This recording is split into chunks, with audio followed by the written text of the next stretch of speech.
দেখো ভিডিও সুবাদে কত কিছু না করতে হবে। ভিডিও সুবাদে দিদি এসে বললো রিয়া তোকে জিন্স টপ পরতে হবে, পরে নিলাম। এই যে শাশুড়ি মায়ের সঙ্গেও ছবি তুলছি, ভিডিও করছি।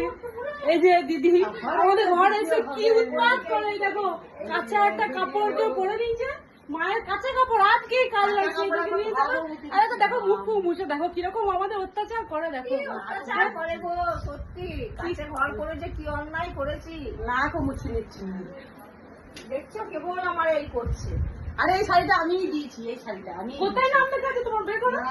নাম নয়, এটা আমি দিয়েছি। কি জ্বালায় কি বলবো, যত ভিডিওর উৎপাত। দেখো আমাদের ঘরে এসে দেখো আমাকে বলছে একটু জামা প্যান্ট যা পরা আছে জিন্স প্যান্ট পর, জিন্স প্যান্ট পরে ভিডিও হবে। না গো বলি না, হ্যাঁ গো, এই দেখো আমাদের ঘরের বউ এমন উচ্ছৃঙ্খল হয়ে যাচ্ছে, কি বলবো, বাড়াবাড়ি করে দিচ্ছে। জিন্সের প্যান্ট পরে এই গ্রামের মধ্যে লোকে কি বলবে? হ্যাঁ মা বলো তুমি, লোকে কি বলবে সেটা তুমি চিন্তা করেছো? লোকে কি বলবে? তোমরাই বলো, যদি ভিডিওর জন্য না হয় তোমরা তো দেখতেই পাবে, তখনই বলবে যে না ঠিক কি বললাম না।